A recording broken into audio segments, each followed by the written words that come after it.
Conclusion.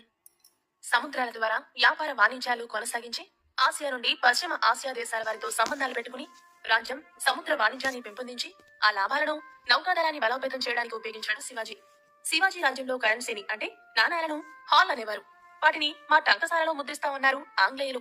మా టంకసాలలో ముద్రించేందుకు అనుమతి ఇవ్వమని ముందుకు వచ్చినప్పుడు ఆంగ్లేయుల మాటను నిర్బంధంగా తిరస్కరించి దేశ ఆర్థిక వ్యవస్థని విదేశీయుల చేతుల్లో పెట్టడం స్వయంకృత అపరాధం అని చెప్పి స్వదేశీ నాణాలను చలామణిలోకి తెచ్చాడు.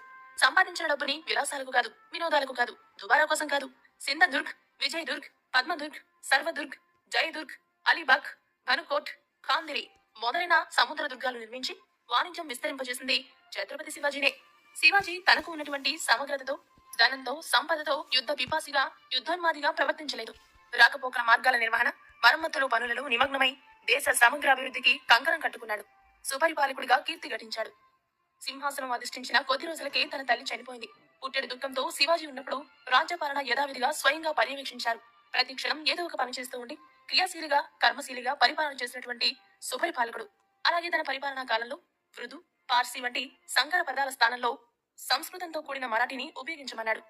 పండితులు తయారు చేసిన 1400 పదాలతో కూడిన ఒక నిఘంటువును తయారు చేసి పార్సీ పదాలైనటువంటి ఆదిల్, ఖాజీ, తక్, దౌలత్, నూజిమ్, పీర్, బిస్వా, సాహెబ్, ఖజానా ఇటువంటి పదాల స్థానంలో న్యాయధీష్, పండిత్, సింహాసన్, మహాద్వారపాల్, జ్యోతిషు, గురు, ప్రధాన్, మంత్రి, స్వామి, అగ్ని, ధనుందుర్, దీప్, కోష్పాల్ అనే శబ్దాలను వెలుగులోకి తెచ్చి స్వదేశీ భాష పట్ల మక్కువను ప్రకటించాడు. ప్రాచీన రాజకీయ హిందూ పరంపరని పునరుద్ధరించుకునేందుకు ఆయన చేసిన ప్రయత్నం అసమానమైనది. సైనికులు డబ్బు కోసం కాదు యుద్ధం చేసేది, అలాగే ప్రతిష్ఠ కోసం కాదు, ఆడంబరం కోసం కాదు, స్వరాజ్య సాధన కోసం సర్వస్వాన్ని సమర్పించేందుకు. ఎటువంటి ప్రలోభాలకు లోను కాకుండా, అమ్ముడు పోకుండా ఉత్తమ వ్యక్తిత్వం గల సైనికుల్ని కావాలన్న తపనతో శిక్షణ ఇచ్చి సైన్య విభాగాలు నిర్మించినటువంటి సైనికాధిపతిగా నిర్వహించిన వ్యక్తి ఛత్రపతి శివాజీ. ఫ్రెంచ్ యాత్రికుడు రెవరెండ్ జాన్ శివాజీ గురించి ఇలా అంటాడు: శివాజీ కళ్ళు మెరుస్తూ ఉంటాయి, ఆయన ముఖంలో ఒక చిరునవ్వు తాండవిస్తూ ఉంటుంది. ఆయన ప్రజల్ని సంబోధిస్తూ ఉంటే తనతో మాట్లాడుతున్నట్టే ఉంటుంది, తన వైపే చూస్తున్నట్టుంటుంది. ఒకరోజు హైదరాబాద్ లో దక్షిణ దేశ దండయాత్ర విజయోత్సవాలు జరుగుతున్నప్పుడు గోల్కొండ బాదుషా కుతుబ్ షా శివాజీని అడిగాడు, మా సైన్యంలో ఒక భారీ ఏనుగు ఉంది, ఇలాంటి ఏనుగు మీ సైన్యంలో ఉందా అని అడిగాడు. వాస్తవానికి శివాజీ దగ్గర ఏనుగులు లేవు. కానీ శివాజీ ఏమన్నాడంటే, ఏనుగులు ఎందుకు లేవు, ఇదిగో చూడు మా ఏనుగులు అంటూ యసాజీ కంకనే అనే సైనికుడిని చూపించాడు. చూస్తావా ఈ ఏనుగు పరాక్రమం అంటూ యసాజీని ఆదేశించాడు. మైదానంలోకి దిగిన యసాజీకి గోల్కొండ ఏనుగుతో పోటీ పెట్టారు. యసాజీ కంక్ తలపడుతూ ఒకే ఒక కత్తివేటుతో దాని తొండాన్ని నరికివేశాడు. శివాజీ తన అనుచరణని ఎటువంటి సామర్థ్యంతో వికసింపజేశాడో తెలుసుకున్నారా? మహమ్మద్ బిన్ కాషిం మొదలు 1200 సంవత్సరాల చరిత్ర నిండా విదేశీ మొఘలులు, పఠాన్లు, అదిర్షా, బామిని, నిజాం ప్రభువుల చేతుల్లో మహిళలపైన అమానవీయమైన అత్యాచారాలు జరిగాయి. బలాత్కారాలు, హత్యలు తాండవించాయి. అల్లావుద్దీన్ ఖిల్జీని ఎదుర్కొన్న చిత్తూరు రాణి పద్మిని మొదలు మొఘల్ సామ్రాజ్ఞికున్న రాణి దుర్గామతి వరకు మన మహిళా లోకం ప్రదర్శించిన సాహస శౌర్యాలు, పోరాటాలు నిరుపమానం. శివాజీ కాలంలో మహిళల పట్ల గౌరవ అభిమానం ఉండేది. మహిళల భద్రతకు అగ్రతాంబూలం ఇచ్చేవాడు ఛత్రపతి శివాజీ. కానీ దానికి భిన్నంగా ఔరంగజేబు హిందువులను, ముఖ్యంగా మహిళలను చిత్రహింసలకు గురి చేశాడు. ఔరంగజేబు హిందువులపై జిజియా పన్ను విధించినప్పుడు 1879లో ఒక లేఖను శివాజీ స్వయంగా రాసి పంపాడు. నీవు నీ పవిత్ర గ్రంథం ఖురాన్ పట్ల నమ్మకం కలిగిన వాడివి అయితే అందులో ఉండే దేవుణ్ణి రాబుల్ ఆలమీన్ అంటే సకల జీవులకు దేవుడని అర్థం. ఆ దేవుడు ముస్లింలకు మాత్రమే దేవుడు కాదు. ఆ దేవుణ్ణి మసీదులోను, గుళ్ళో కూడా ఆరాధిస్తారు. ఇంకో మతంలోని తప్పులు ఎంచడం అంటే దేవుడి సృష్టిని తిరస్కరించినట్టు అవుతుంది. ప్రజలను హింసిస్తే ఆ దేవుడు ఎప్పుడు సంతోషంగా ఉండడు. ఈ హింస ఇలాగే కొనసాగితే దేవుడు అసంతృప్తి నుంచి వెలువడే మంటలు నీ రాజ్యాన్ని అంటుకుని బుగ్గిపాలు చేస్తాయి అంటూ లేఖలో రాశాడు. ఒక హిందూ రాజైనా నిజం చెప్పడంలో ఆయన చూపిన సాహసం నేటి రాజకీయ నాయకులకు ఆదర్శం కావాలి. ఛత్రపతి శివాజీ సింహాసనం 1674లో అధిష్ఠించే నాటికే మంత్రివర్గాన్ని రూపొందించుకున్నాడు. వాటి బాధ్యతలు, అధికారాలను స్పష్టంగా, నిస్వార్థంగా నిర్వహించారు. శ్రద్ధ, నిబద్ధత గల సమర్థులైన నాయకులు శివాజీకి లభించారు. నిర్భయంగా, నిస్వార్థంగా పనిచేసేవారు ఎందరో శివాజీ రాజ్యంలో కనిపిస్తారు.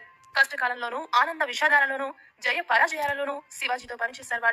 వాళ్ళు అంత అధికారం, హోదా వల్ల వచ్చే ఎలాంటి ప్రభావానికి, ప్రలోభాలకు లోను కాకుండా ఉండేవాళ్ళు. తమ జీవితాన్ని ప్రతిరోజు కరిగించి దారబోసిన వారిని శివాజీ ఎప్పుడూ మరవలేదు.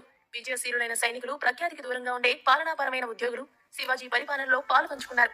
కాబట్టే ఛత్రపతి శివాజీ ఒక సురాజ్య పాలనను అందించగలిగారు. అష్టప్రధానంలో తొలి ప్రధానమంత్రిగా ఎంపికైన మరోపాంత్ పింగళే పాలనా యంత్రాంగం సజావుగా, సరిగ్గా జరిగేటట్లు వ్యవస్థ బాధ్యతలను చూసుకున్నాడు. రామచంద్ర నీలకంఠ మంజుదార్ని ఆర్థిక మంత్రిగా ఆదాయ వ్యయాలు భద్రపరిచేందుకు నియమించారు. రాజపత్ర వ్యవహారాలు, రికార్డులు భద్రపరిచేందుకు పంతు సచిందాగన్, నీలకంఠ సోమదేవ్ను నియమించారు.